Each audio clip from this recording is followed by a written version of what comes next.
Tune in to Midwest Steppas, where the streets got memory and the legends don't die. They multiply. Real stories, real consequences, real Midwest history. If you rocking with the content, hit the like button.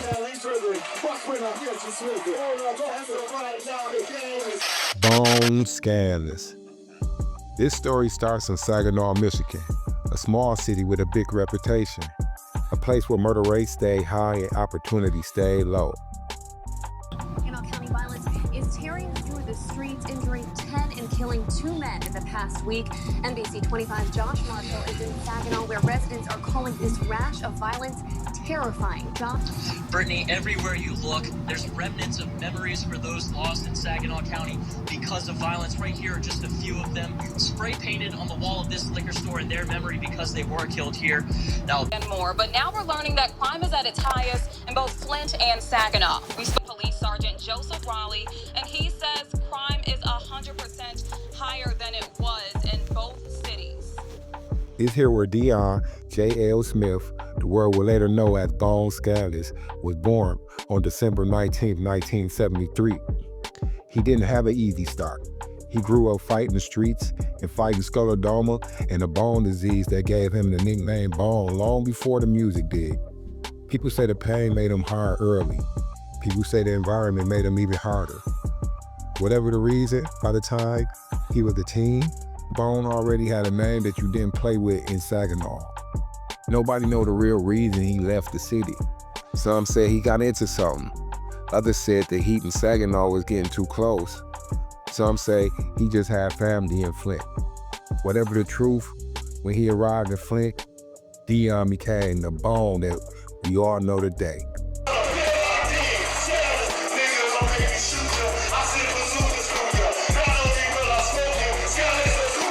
Flint in the early 90s wasn't welcoming.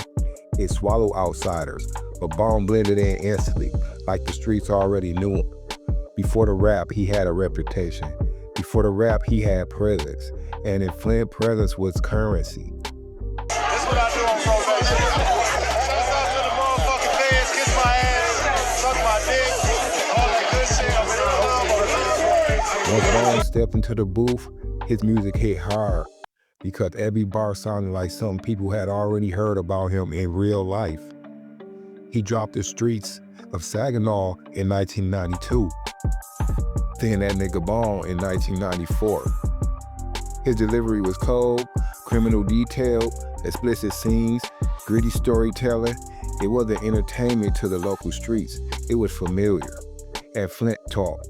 Flint listened. Flint believed. Bone would link up with another local artist on the up named Jake the Flake on the song Bernie Mac and Murder. That be the game we play every day. If you ain't real, you can't play, cause only players play. Which would put his name out there even farther because it was a good hit within the community. By the mid-90s, Bone leaked up with 3 other names that already had weight on the streets. Marcus Mosley, known as Young Key, respected, feared, certified. I'm Young Key, the nigga that's jumping out and popping glocks. Skip school and sell rocks, I had to hit the block. Young D, known as Mr. Peruvian, well known in Flint's drug scene.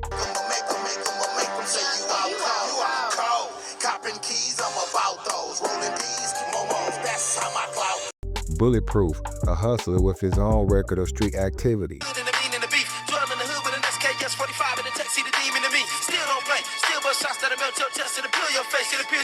Together they formed Skambino Mob, one of the rawest groups Flint ever saw. Bone dropped Plans for Keeps in 1999, and from there Flint was theirs. Solo tapes, street tapes, collabs, everything was buzzing. Then came the track that stamped them. Killers on Your Team.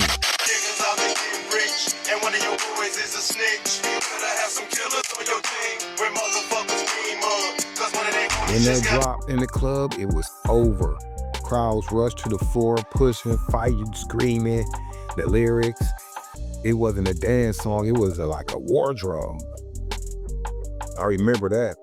After that, it was normally a fight. It's a fight going on. It was equivalent, like, fuck them other niggas, I'll ride for my niggas, but it was the Flint version. And it was another artist by the name of Shoestring Shoestring was dealing with Tommy Boy Records. While Tommy Boy Records was in town, they would go to the clubs to go see if there was any up-and-coming talent. You know what I'm saying? The industry eyes started watching. They saw the reaction, saw the movement, saw the command. Eventually Bone got signed, reportedly with a $150,000 advance. But giving that kind of money to the street dudes doesn't make the streets quiet, it makes them louder.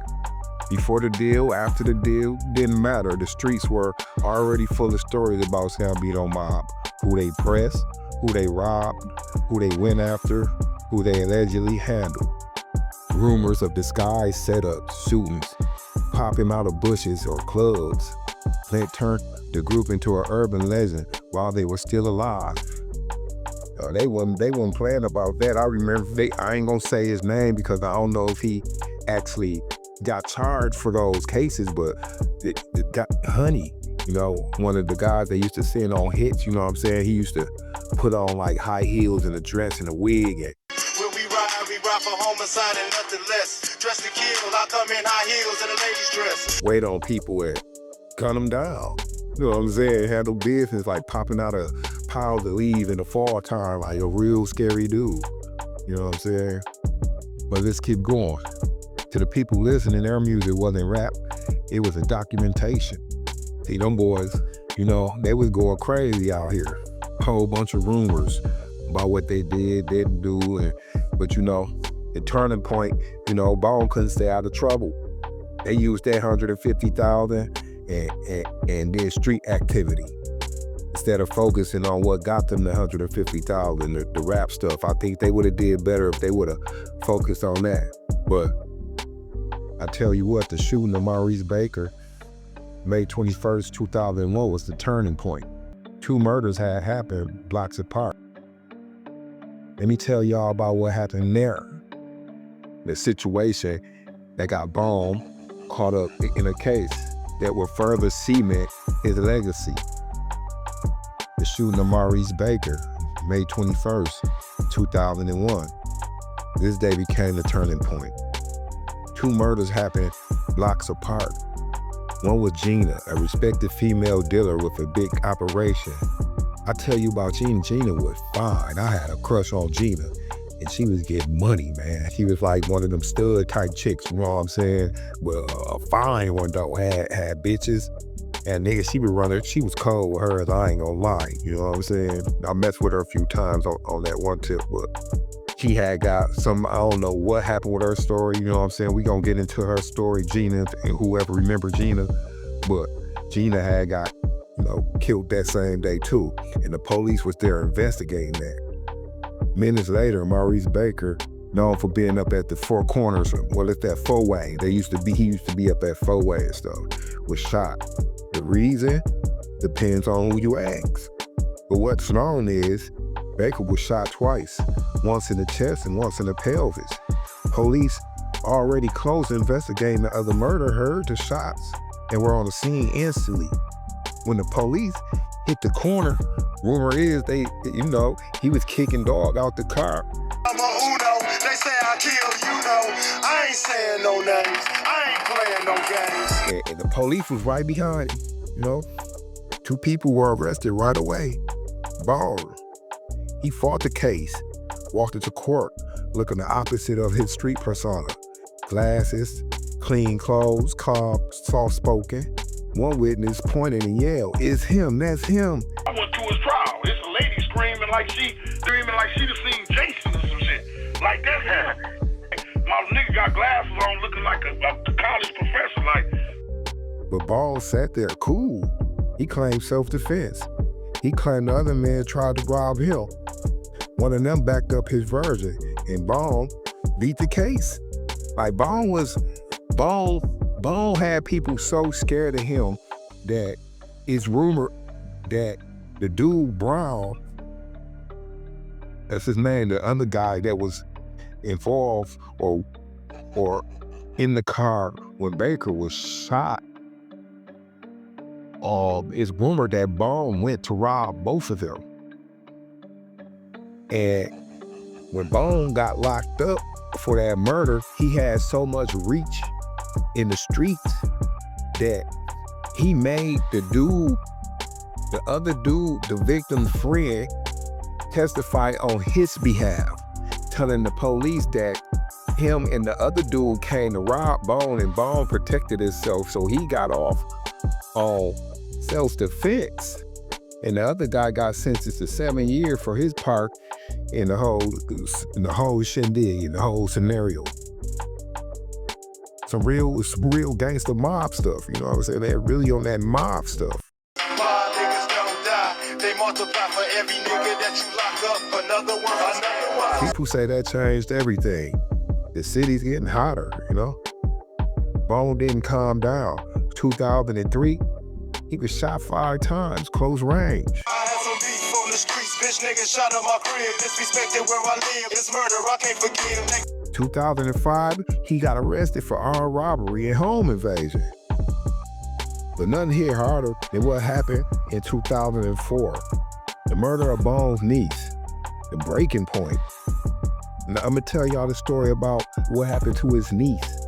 Now, in order to tell this story properly, I have to inform you about another beef that was taking place in Flint, Michigan. One person we're gonna call Dog to protect the identity of people who have not been charged in any crimes. Now, Dog was one of the head figures of a crew on Flint's north side in Gundry Hood, who would get into some type of beef with Edward C. Williams. Rumor had it that Edward C. Williams had slapped Dog and would pull up and threaten him with guns and weapons and would brag about killing one of Dog's deceased family members. This made Dog infuriated. Him and his boys was looking for Edward Williams. Edward's dad owned a car lot where he worked. Bone's sister went up there to test drive a car. Now, Edward got in the back seat, you know what I'm saying? While they test driving the car, he in the back seat with the 2 kids, 5-year-old Nyana Jones and 9-year-old Tiana Jones. While she driving the car down for the road, test driving it, one of Edward's enemies spotted him in the car. They didn't know Bone's family was inside. Shots rang out. The car flipped out of control. The girls were hit.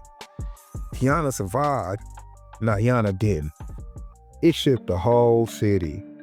The intended victim, Edward, would hop out the car when Bone's sister pulled over at a store and hop into another car and take off. I'm guessing that the police caught up with him. And it snaps up in Bone. He grabbed his guns and went hood to hood looking for answers. People said he was jumping out on crews while they was gambling, hustling, chilling, pressing them, threatening them. The man in the know who took his niece's life. The younger generation didn't fear him like the older heads once did. Flint had changed. There were hundreds of new wild dudes who grew up influenced by the very legends they once feared. And Bone suddenly found himself in a city full of versions of him. Not a different move, bro. Said niggas trying to kill me. I said that ain't nothing. Boy, I swear to God, we bet and I catch your ass like it. Bitch, I feel like Bone Skanless. July 28th, 2006, the retaliation, the threats, the history, it all caught up at once. In front of his mother house, an AK-47 lit up the block. Bone was hit multiple times, died on the scene. A woman nearby was critically injured. Nobody was charged, nobody confessed. Too many people had reasons, too many people were scared, too many stories. But the entire city came out. People who hated him, people who loved him, people who just wanted to see if the legend was really gone. I had to park like 4 streets over to get motherfuckers like, what, Scan dead? Bone dead? Man, you couldn't even, the whole city had to come see. The whole city had to come out. You couldn't even get through. There was so many motherfuckers that was, some people were scared. Probably a lot of motherfuckers, half of the motherfuckers there was probably glad, like. Now the story get a little bit more deeper because the other guy he started the rap group with, Marcus Mosley, Young Keith, would be one of the ones who were very mad about Bone getting murdered. Bone's right-hand man was found murdered and dumped naked on one of his family member porch. It was either his auntie or his mother. Another unsolved murder, another mystery. Word is, he then was going to ride for Bone and he got hit friendly fire. But whatever the truth is, Flint lost 2 icons in less than a week, in 72 hours to be exact. The Skambino Mob mythology, a reminder of how fast talent and violence can mix, explode, and vanish. Bone Skanless left behind music, rumors, legends, tragedies, and a reputation that still echoes in Saginaw and Flint today. In the end, it wasn't the rap game that took him. It wasn't fame. It wasn't even the courts. It was the streets he grew up in, survived in, rapped about, and ruled, until one day, they ruled back. What happened to the child killers? The trio involved with the child murder was caught. Anthony Reed, age 22, sentenced to 10 to 22 for manslaughter and 2 years for the gun. Felton Seeley, age 24, the gunman, second-degree murder, sentenced to 35 to 70 and a 2 to 5 for the gun. And the driver, Michael Smith, 19, got 1 year, 3 years probation for accessory after the fact. Edward was found dead June 12th in a Dewey Street residence. Before his death, he testified to the police he had a problem with Reed and Seeley. Bone Skanless, RIP to him, man, but that nigga was a real gangster nigga, no lie, no boom, boom, boom. They don't even make gangsters like that. If that nigga got on your ass, nigga, if that nigga got on your ass, you had trouble, nigga. I swear for God. Niggas about to make me go back to the old me. Tell them what's your name, my nigga. Skanless the OG. Skanless the head cracker. You tune in to Midwest Steppas, where the streets got memory and the legends don't die. They multiply. Real stories, real consequences, real Midwest history. If you rocking with the content, hit the like button, drop a comment, let me know what story you want me to step on next. Subscribe to Midwest Steppas, the home of the real Midwest history, raw and unfiltered. Stay dangerous, stay aware, and keep stepping.